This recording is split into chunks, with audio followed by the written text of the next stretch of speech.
Hello, everybody, and welcome back to the Everything Happens for a Reason podcast. So we have our favorite guest back. Why are you laughing? This is literally the start of it. Oh, I don't know. Sorry. Hi, guys. I have returned. Yeah, for the fourth time? I don't even know at this age. Doesn't matter. Yeah. You know what? We do have very interesting conversations. You know what we do outside of the cameras, like at home. And then we talk shit when cameras are on. Yeah, like we need cameras around the house. But the reason that I actually wanted to talk about this topic with Dom today, that made no sense, is because me and her love to have conversations as to why we are the way we are.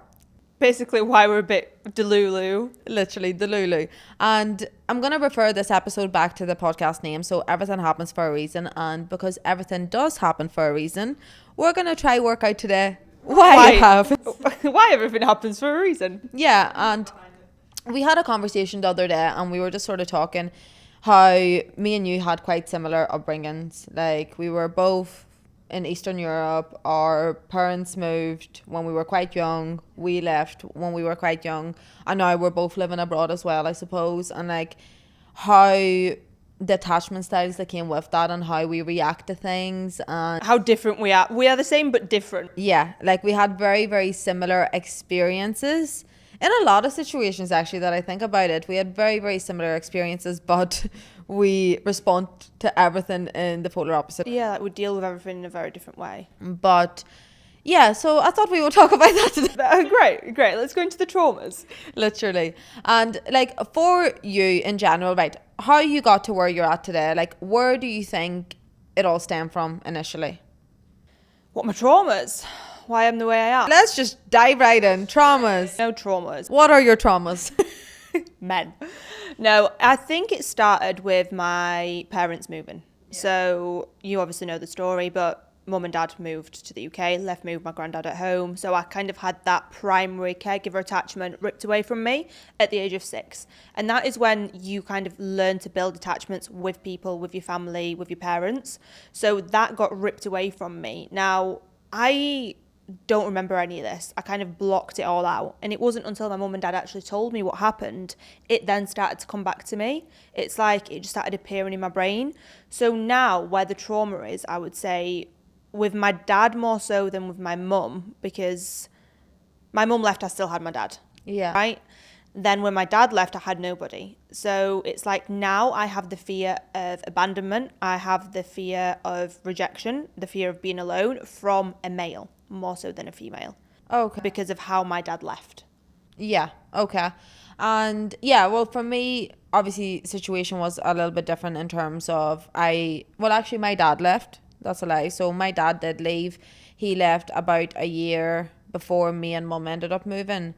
But I never developed that sort of attachment. Yeah. Like in terms of that, I think for me, I don't think the moving necessarily did anything for me, but like prior to that, I had a really difficult relationship with my dad.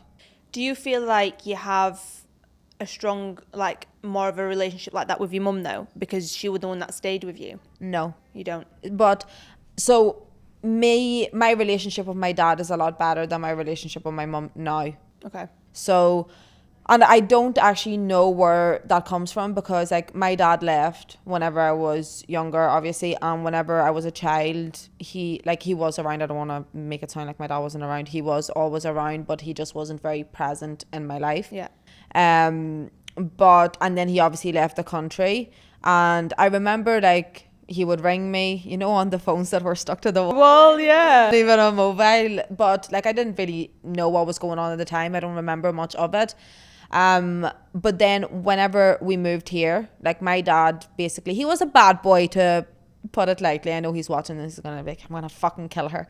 But yeah, my dad was a little bit of a fucking dick. Yeah. He was younger, to put lightly. He wasn't a very nice person. And yeah, whenever he moved to Ireland, then me and mum then ended up moving out, and he completely had turned his life around. Yeah. Like, and I think from that, he really, really made an effort to build his relationship with me, because as a child, You didn't have that. I wasn't close with him. So I think ever since that, like, I know like people talk about like forgiveness and stuff like that. I don't remember forgiving him. Yeah.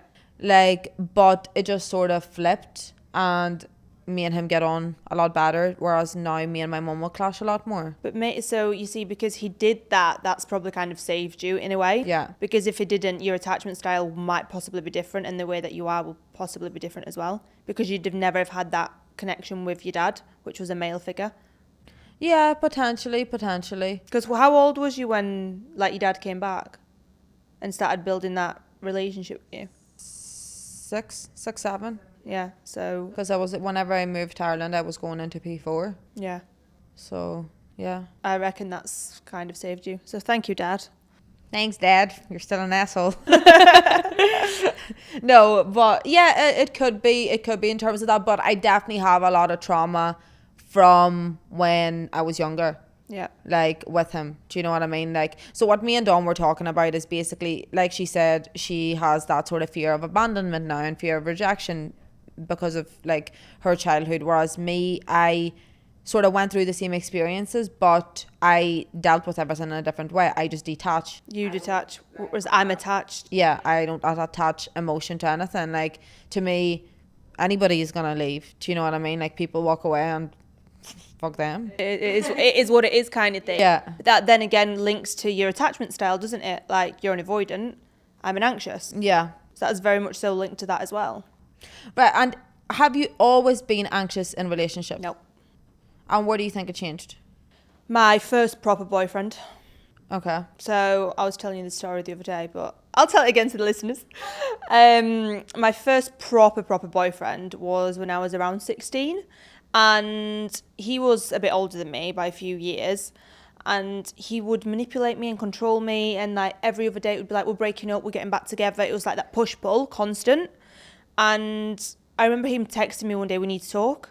Like, when someone says we need to talk, like, it's never good. Do you know what I mean? Like, it's never good. Like, if you want to talk to me, don't text me that. And I was like, okay, what's up? He was like, no, like, then starts texting me like, oh, I don't know if we should be together, blah, blah. I'm like, right. It's just putting anxiety in your head. It's giving you a reason to worry. And I remember experiencing this feeling of like sickness. My heart was racing. My appetite just dropped. I was like, what is this? Like, what the fuck is this feeling? And then I Googled it and it was anxiety. Like, that was my first experience of anxiety. And I never had that. Like, I was quite secure with my boyfriend before that. Granted, it was in high school, but it was still a relationship. Do you know what I mean? Like, he was still a bit of a dick. But after that, it was just like constant. And then he ended up leaving me for a girl that he worked with. So that's where it all kind of started. And there was a lot of trauma with him. It was constant, just constant push-pull. And I think that's where that started. After my dad, obviously, it just kind of brought it all back. And then I just keep attracting the same over and over again. Yeah, see, I wonder what it is for me. No, because obviously I'm very avoidant, but this is the thing, my last relationship, it made me super anxious. But like you said, like, it came from that, like, manipulation and, like, putting fear in you, which I think no matter how avoidant you are, like, you're gonna have anxiety. Do you know what I mean? Like, when it comes to that side of things. So I think I was almost like avoidant anxious in that, like, my anxiety was through the roof, but I also like kept telling myself that I don't give a fuck. Do you know what I mean? You walk away kind of thing. But my relationship before that I was in, maybe 3-4 years, I can't even remember, it was like my proper first like serious relationship. I was very secure in that. It depends on the person. Like, I believe your attachment style changes throughout your life based on the people that you're around. But I'm just unlucky that I've landed with these avoidant people every time that have made me feel anxious. But that you attract the opposite. Yeah, you do. You attract the opposite. So there you go. Set boundaries. You need to be secure to attract secure. Yeah. So I wonder what fucked me up if my first relationship was secure. What happened in between? Honestly, probably something. This has really hit me. No, like, this is the thing with that relationship. Like, we were just young, we grew apart, nothing happened. Like, there was no drama, nobody cheated, nothing like that. But after that, then that next relationship I went into, I was avoidant. Like, I remember him saying to me at the start, like, you're a closed book, I can't read you, I don't know what you're thinking. And in my head I'm like, great, why the fuck would you want to know what I'm thinking? But like, so I was obviously already avoidant going into that, but with that previous relationship I was so like secure. I wasn't anxious. Like, I told him how I felt, and I still were. Like, I wouldn't cuddle him, like, but, you know. Yeah, I mean, we know that. I think maybe something happened in between, like, that you've blocked out that you don't recall. Well, like, what do you think in the relationship? No, or the way that he was acting could potentially imitate some of the behaviours, for example, of your dad, what he used to do, right? And then your body goes into the mode that it was in back then when you was a kid, where it was protecting itself, so you were just like shutting yourself off. Do you know what I mean? Do you know what I'm trying to say? Well, which one are you talking about? The one I was securing, or No, the one that you were avoidant. oh, the one I was avoiding? 100%. Like that, like whole relationship. It started the way it started. It shouldn't have even started that way. Do you know what I mean? Though it was already toxic. There was already drama surrounding. It was so fun. No, I'm healed. No, but that is like, I know myself now looking back, that's what attracted me to it. I am fucked.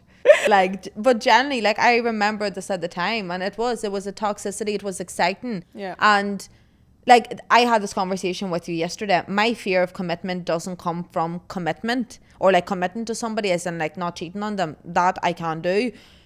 It comes from being bored. And I think that's what reflects back to that first relationship. Like, he was an amazing guy. It was completely fine relationship, but I was bored out of my fucking mind. You need to be kept on your toes.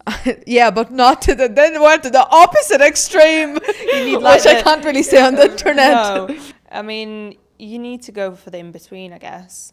And have you, I think if you, how do I say this? If you go to therapy and then dig deep, like I've never had this, to get down to the bottom of every single thing, like I really want to do that.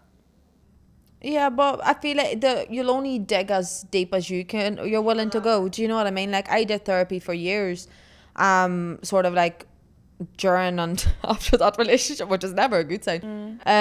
But yeah, like I did it for years, and it always did. It sort of reflected back to why I shut off my emotions, which was my childhood. Yeah. Like, because to me, like, basically the way she sort of worded it is like, I shouldn't, like, in my head, I feel guilty because I don't need somebody else, or like I would rather be alone than be with them. Do you know what I mean? And then he would have a fucking hissy fit because you don't want to spend time with me, but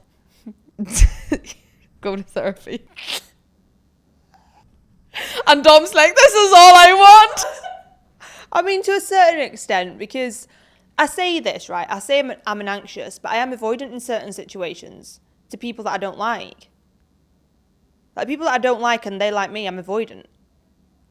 Yeah, no, but we already had this discussion and I told you exactly what it was. It's not you're avoidant, you're not interested. There's a big difference. If they were good looking, you'd get attached. Yeah, I would. Whereas I'll be the Lulu over certain phases, but I still don't care. Have you got any other traumas? Like what? I don't know. Do people have multiple traumas? I think, yeah, of course. Like, I can't swim. That's a trauma to me. Like, I mean, you did get traumatized with the swimming. Okay, my father on this, right? It's your dad again. You're not painting him a right good picture here. I know this sounds really, really bad. But you know what? It sounds bad for people in the UK, okay? That's it. In Eastern Europe, this is normal. Yeah. Like, completely normal. So how you teach your children to swim is take them to the middle of a lake and fire them into the fucking lake. And a normal child's response would be panic, start swimming, and they learn how to swim. Aiste's response was, I'm dead. Drowning. It's over. Like, How old was you? 4 or 5. And you just went under? Yeah. And then he panicked and had to jump in. And he said, like, why didn't you swim? I'm like, why did you throw me in? I can't swim. But yeah, and that he always tells me the story as well. Like, reflects it back to me. I was like, ever since, he's like, but that's how I learned to swim. I'm like, you're a man. It's different. And I was stubborn as hell. I was like, no, like, why would you throw me in the lake? I'm not gonna fucking respond. I'd rather die than prove a point. Just gone to swimming lessons, if I'm honest. No, but then this is it. Like, they would send me to swimming lessons. I didn't go. Like, even in school and all. I would at school. Why? I would go do bad things instead. I know, I like my swimming lessons. That was very good. No, like... But you can swim. So, this proud moment for Aiste. Dom wasn't here. Actually, nobody was at the pool. If anybody was, I probably wouldn't have done it. I went down to the pool in our apartment and I was sunbathing and it's like fucking 70 degrees outside, okay? So I was like, I want to go cool down in the pool. Got in the pool, couldn't reach the fucking bottom, yeah? So instead of panicked, I looked around to see if anybody's there. I'm like, I'm going to swim. And I did. You see, you can swim. I think I can swim if I don't think about it. But see, like, if I'm aware, like, fuck, I can't reach the bottom, I panic. Like the other day on Saturday when we were at the beach. Yeah. I was swimming and all of a sudden I was like, oh shit, I can't touch the floor. She's like, don't make me panic, don't make me panic. You're still standing there, like. And literally, you could still reach the floor. Yeah. But I don't know. So yeah, that's definitely a trauma because now I feel like there's like a mental block. Because I could probably swim. Like, I proved to myself that day, I'm like, I can probably do it, but it's a complete mental block. 100%. No, I seen you do it. You can do it. Like, I jumped out of a boat in Bali once and I survived. Wow. But it's a big thing because to you, it's like you're scared because of what happened before. Do you know what I mean? It's like still in... It's psychological. It's in your subconscious. It's wired into your brain from when you were a kid and it's still stuck in there. It's like when we were watching the... Yeah, that's what I'm thinking of. When we were watching Another Self and the woman was scared of water and she was like, why am I so scared of water? But it was actually, was it her nanny or her mum or somebody drowned? Generational trauma. Yeah, it's generational traumas. And I believe in that as well. So it might not necessarily be that you have issues with something. It might be your parents, but it's passed down.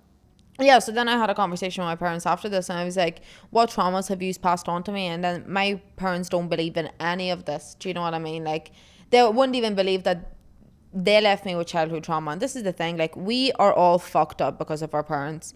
And there's nothing wrong with that. Do you know what I mean?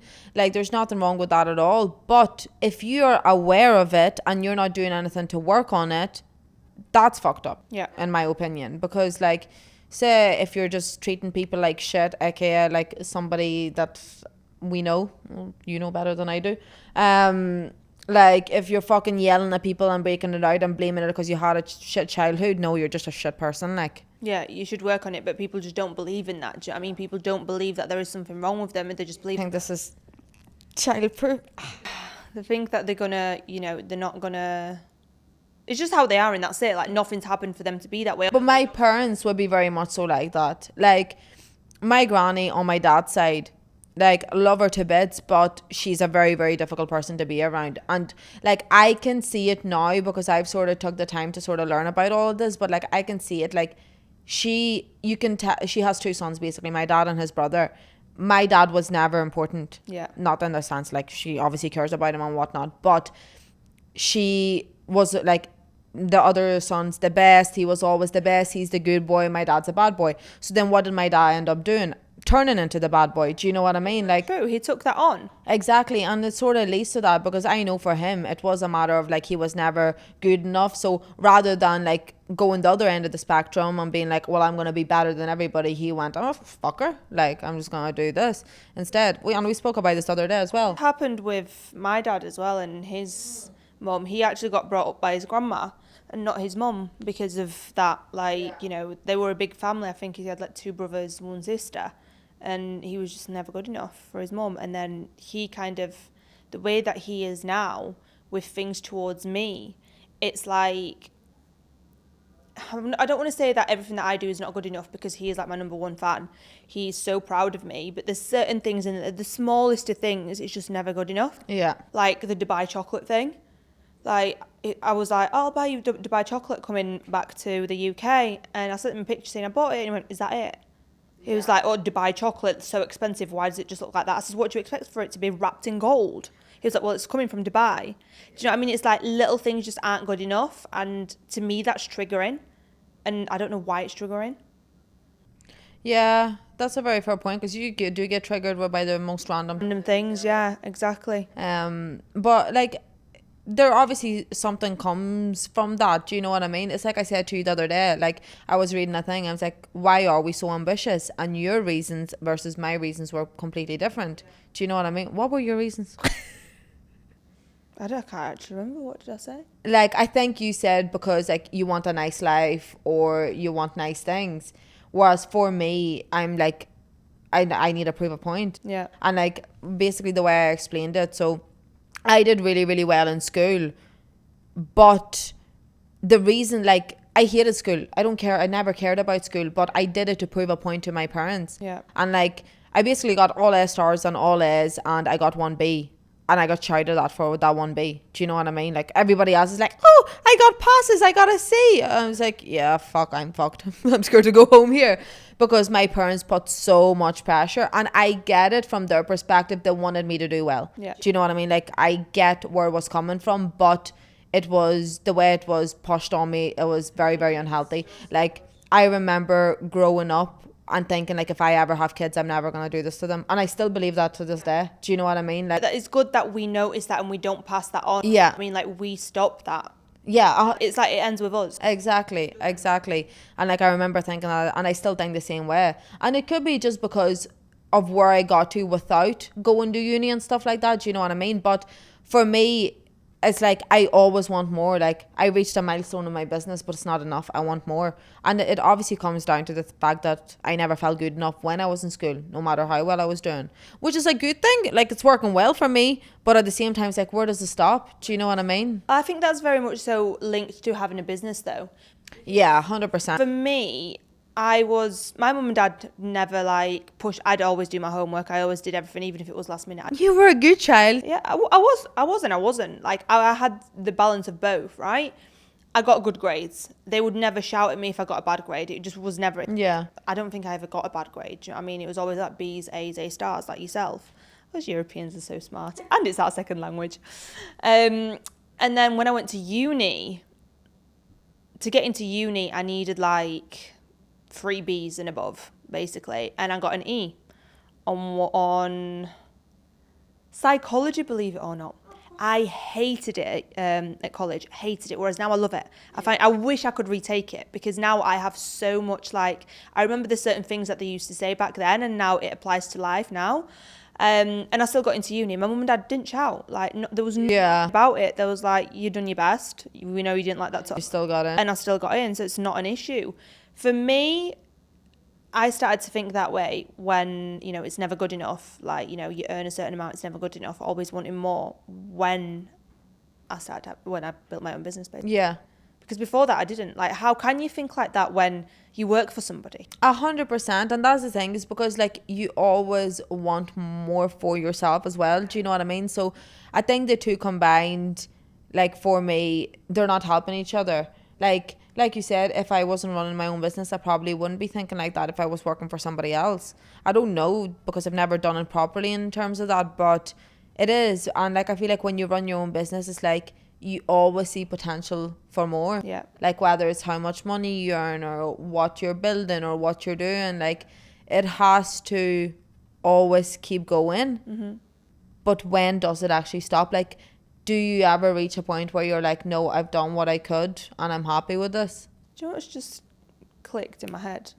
Maybe I do want to prove, like, with business, but not to my mum and dad, to my ex. Why?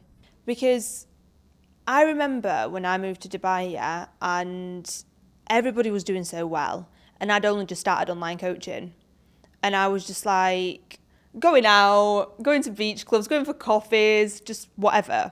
I had barely any clients. Like, he was supporting us, right? And then one of our friends said, "Oh, I made so much this month." And we went home, and he's like, "What's wrong with you?" And I was just like, "Everybody's just doing so well, and I'm just not." He's like, "But Dom, you're barely working. You're barely doing anything to better yourself." And that day something just clicked, and I was like, I can do it. So maybe it's just to prove a point that I can actually do it, because he was like, "You're not motivated, you're not ambitious." And I was like, no, that's quite the opposite. I've always been really motivated. I've always been really ambitious, like when I lived in the UK. And then that move here, because I didn't have a job, I weren't doing anything. You were still living that holiday lifestyle. Yeah, I just had a dip. It was a bad time in my life, the first year of living here. Like, I didn't have a plan. Yeah. Do you know what I mean? So maybe it's more so proving a point to him subconsciously that I can do it. Yeah. And that I am ambitious. And that would make sense. Do you know what I mean? And potentially you needed him to say that as well. Yeah. Like, at the time. Yeah, to sort of be 100%. like, But like, I've always been very competitive. yeah. Like, competing, I was like, I'm not losing. And the day that I didn't place first, I stopped. Yeah. Because I was like, I'm not a loser. Fuck this. Because I ain't doing it. I got second. I'm not interested. Yeah, literally. No, it is. It's weird. Like, I think we have a lot of traumas, and like it'll come through different things too. Like, I'm sure we have traumas from previous friendships and stuff like that. Do you know what I mean? Like previous relationships, even jobs and stuff like that. Like, and it doesn't have to be negative, because like the way we always talk about everything happens for a reason. Do you know what I mean? Like, looking back, like, if my dad wasn't a fuck about, I probably wouldn't have the relationship I have with him now. Yeah. Like, you know how close me and my dad are. Like, Yeah. we ring each other like 4 times a day religiously. Yeah. And talk for, like, I was literally, the whole time I was getting ready, I was talking to him. And we're just staring at each other. Like, we have nothing left to talk about. You see, whereas I'm not like that with my parents. But this is the thing. It's like, I don't feel like I need to. Yeah. Do you know, it's not like an attachment thing. I just, me and him have a good time. Just have a laugh. Literally. Because you've built that relationship. I think people need to start becoming more aware of, like, either not just saying, oh, well, I've got trauma and doing nothing about it. Yeah. Or if something keeps repeating itself, well, think why. There's a reason. There's a reason why something keeps repeating itself, whether it's relationships, whether you keep getting the same job and then you get fired all the time. Like, there will be something underlying with absolutely everything. Yeah, 100%. And yeah, patterns, like you said, cycles repeat themselves. So like, if you're attracting fuckboys all the time, take a look in the mirror. Yeah. Do you know what I mean? Like, it's gonna come back to you. Like, you are attracted. I'm just getting triggered here. I'm not getting triggered. I'm just looking at you. Why? I love fuckboys. I know you do. Just take a look in the mirror. Yeah, but I'm aware of it. What do you mean? No, we had this conversation yesterday. I don't want a relationship. Yeah. So why would I attract people that do want that? It makes no I sense. want a relationship. And you're still you're attracting worse than I am. Actually. Like, I attract the lover boys and I just disappear. She's attracting literal blings. It's actually hard. It's actually difficult. But then the ones that... Take a look in the mirror. Then the ones... Well, I'm not a fuckboy. I want a love... Yeah, but that's not what that means though. Like, I think whenever people say that, like...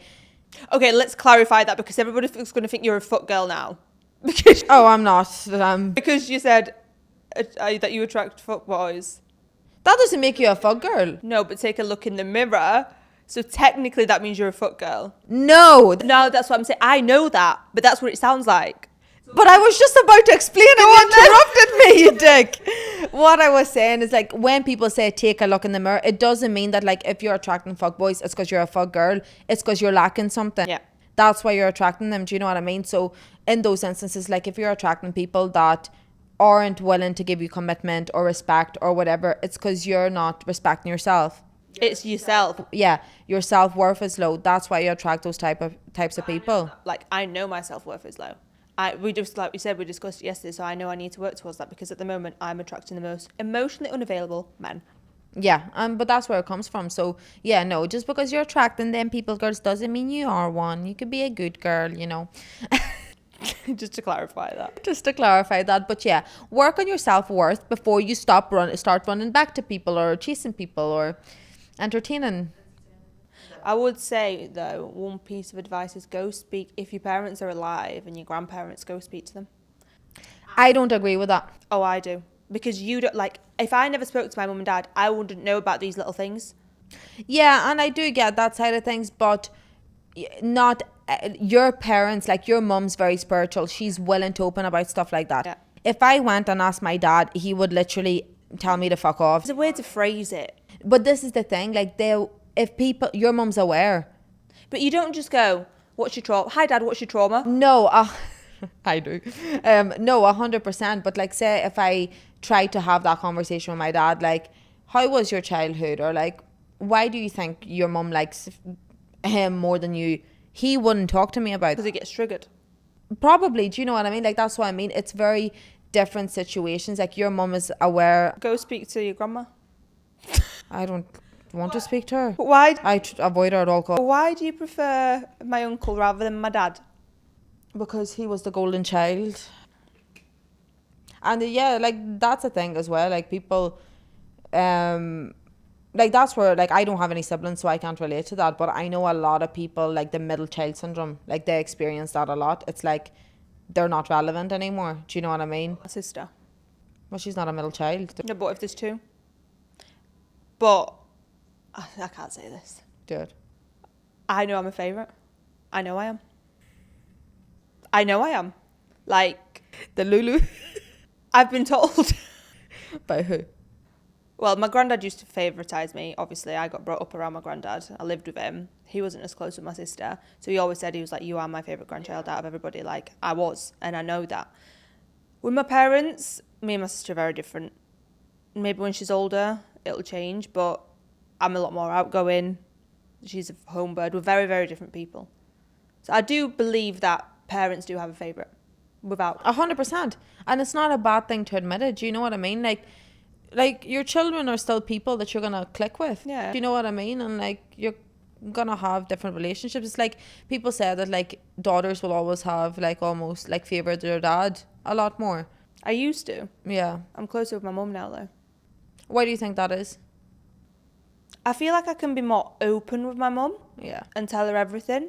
Whereas I didn't used to. I used to be very much so daddy's girl when I was little. Like me and my dad just do everything together. Yeah. Whereas now I speak to my mum all the time, don't really speak to my dad. See, it's weird for me. Like, I do have to say, like, I have a good relationship with both of my parents in terms of that. But, like, with my dad, like, I look at him as the man, do you know what I mean? The provider kind of thing. But, like, at the same time, like, if there's boy drama going on, I go to my dad. Yeah. Like, I just fill him in on the dramas. And then he's like, you're just like me. You don't give a fuck. Great. Literally. Apple doesn't fall far from the tree. With certain things, like if I am experiencing something, I probably, like if I'm hurt, Yeah. probably more likely to speak to my mum or speak to nobody. That's also not good. Balling in. Yeah, no, I'll speak to my friends. Like I would come to you and speak about it Yeah. before I ever go to my parents. Do you know what I mean? Weird how certain things you tell your parents and certain things you tell your friends. Yeah, like I don't need my parents to know the certain toxicities because they're just gonna tell me it's my fault. Yeah, literally. So you go to your friends because they're going to be just as delulu. The Lulu, yeah. I'm like, Dom, so this happened, but I did this. And she's like, he's a dick. Yeah, literally. And you know I'll support you. Do you know what I mean? It's like, what, like blind leading the blind. Yeah.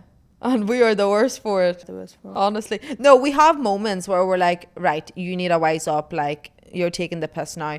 And then the next minute, I'm like, meh, I'll come along. Yeah. Literally. Like last night. Yeah. Like yesterday morning, and I was like, okay, that sounded really bad. Whatever way we described it wasn't that bad. But basically, I said, I'm not going to be around certain people anymore. Nothing to do with me. Nothing personal. I'm just like, It was more to do with me. yeah, it was to do with you. I was like, the energy is off. Don't appreciate it.